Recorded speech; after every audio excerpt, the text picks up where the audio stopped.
Udržiavacia fáza Ponsetiho metódy znamená nosenie abdukčnej ortézy až do 5 rokov veku.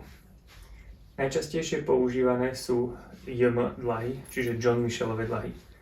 Skladajú sa z topánok a spojovacej tyče.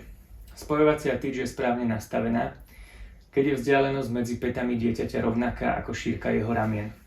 Vonkajšia rotácia na nohe späť je nastavená na 60 stupňov, na zdravej nohe na 40 stupňov.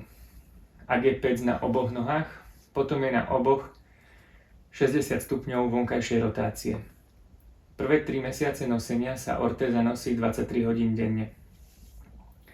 Potom postupne prechádzame na nosenie počas denného aj nočného spánku.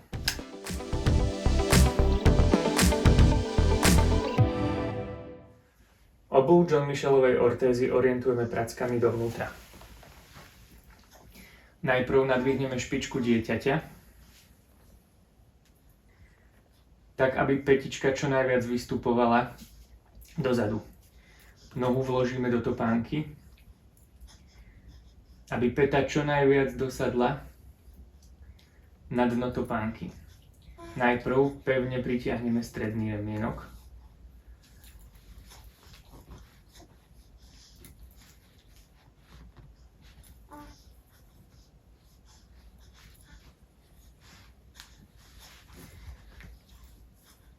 Potom postupne dotiahneme aj ostatné remienky.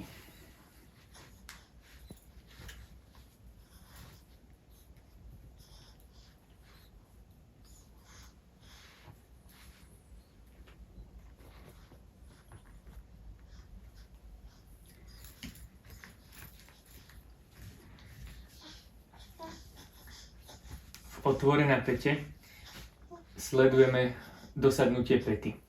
Ak päta nie je dobre dosadnutá, stredný remienok musí byť pritiahnutý viac.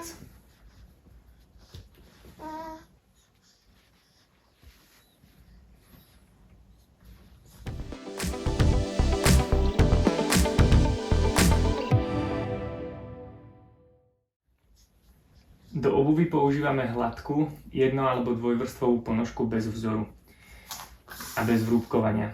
Okraj ponožky potom prevrátime cez vrch topánočky.